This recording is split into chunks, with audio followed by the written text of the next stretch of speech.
फिर फूटा बीजेपी के कद्दावर नेता नितिन गडकरी का गुस्सा, सरकार को चेतावनी। रिपोर्ट में देखिए आखिर क्यों बार बार सरकार को नसीहत दे रहे हैं नितिन गडकरी। नितिन गडकरी के इस बयान के बाद टेंशन में आएगी बीजेपी, फिर हो सकती है बड़ी कार्रवाई।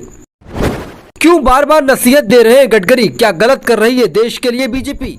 बीजेपी के कद्दावर नेता नितिन गडकरी जो सीधे सपाट अंदाज में बात करते हैं, उनके बेबाक अंदाज ने संभवतः उन्हें बीजेपी के शीर्ष निर्णय लेने वाली संस्थान में स्थान से वंचित किया है। लेकिन एक बात तो तय है, ये नेता अपने लिए राजनीति नहीं कर रहे हैं, बल्कि ये ऐसे नेता हैं जिन्हें देश की चिंता है, क्योंकि ये ऐसे नेता हैं जिन्होंने देश के लिए राष्ट्रीय राजमार्ग का जो जाल बिछाया वो काबिले तारीफ है। जो बार बार गंदी राजनीति की खिलाफत करता है, उसने एक बार फिर सरकार को चेतावनी दी है और कहा है कि समय पर अगर नहीं हुआ तो देश का भारी नुकसान होगा।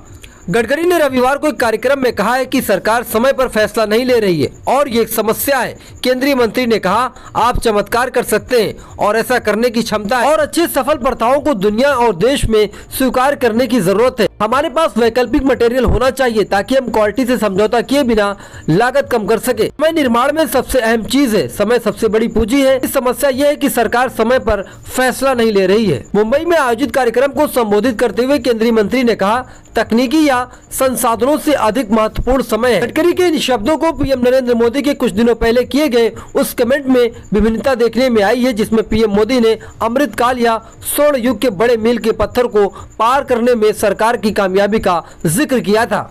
हालांकि बीजेपी के नेताओं का कहना है कि गडकरी के ये शब्द किसी सरकार के विशेष के लिए नहीं है, बल्कि सामान्य तौर पर सरकारों के लिए कहे गए हैं। गौरतलब हो कि वर्ष 2024 के आम चुनाव सहित आने वाले बीजेपी के चुनाव में ध्यान में रखते हुए पिछले सप्ताह बीजेपी की संसदीय बोर्ड के नए सिरे से गठन किया गया है। इसमें गडकरी को स्थान नहीं दिया गया है। गडकरी के इस महत्वपूर्ण समिति से बाहर होना आश्चर्यजनक है। वे नरेंद्र मोदी कैबिनेट के वरिष्ठ मंत्री हैं और बीजेपी के अध्यक्ष की जिम्मेदारी भी संभाल चुके हैं। आमतौर पर पार्टी अपने पूर्व अध्यक्ष को निर्णय लेने की प्रक्रिया में शामिल कर। एक अन्य अहम बात यह है कि गडकरी बीजेपी के साथ साथ आरएसएस के बेहद करीबी है।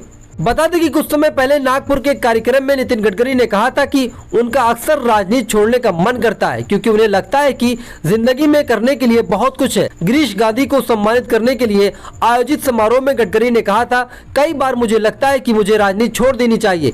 राजनीति के अलावा भी जिंदगी में करने के लिए बहुत कुछ है। केंद्रीय सड़क परिवहन मंत्री और हाईवे मंत्री नितिन गडकरी ने कहा, उनका मानना है कि राजनीति सामाजिक बदलाव के लिए है, लेकिन अब ये सत्ता में बने रहने के जरिए बन गई है। नितिन गडकरी के लगातार आ रहे इन बयानों से अब राजनीतिक समझदार भी अपना माथा पीट रहे हैं। उन्हें इस बात का अंदाजा नहीं लग पा रहा है कि गडकरी बीजेपी में रह करके बीजेपी के खिलाफ बोल रहे हैं, क्योंकि बीजेपी में सब कुछ ठीक नहीं चल रहा है। अगर बीजेपी में सब कुछ ठीक है तो क्या 2024 तक पार्टी में कुछ बड़ा परिवर्तन होने वाला है? ऐसे सैकड़ों सवाल खड़े हो रहे हैं। तो वहीं कुछ लोगों का मानना है कि बीजेपी के वरिष्ठ नेता संघ के करीबी होने के बावजूद नितिन गडकरी को पार्टी के महत्वपूर्ण पदों से बाहर कर देना नितिन गडकरी को ठीक नहीं लगा। अगर ये सच है तो क्या नितिन गडकरी अब बीजेपी से अलग होकर के राजनीति से संन्यास ले लेंगे या कोई पार्टी में अपनी जगह तलाशेंगे? आपको क्या लगता है, नितिन गडकरी को बीजेपी में रहना चाहिए या पार्टी छोड़ देनी चाहिए? कमेंट करके हमें जरूर बताएं।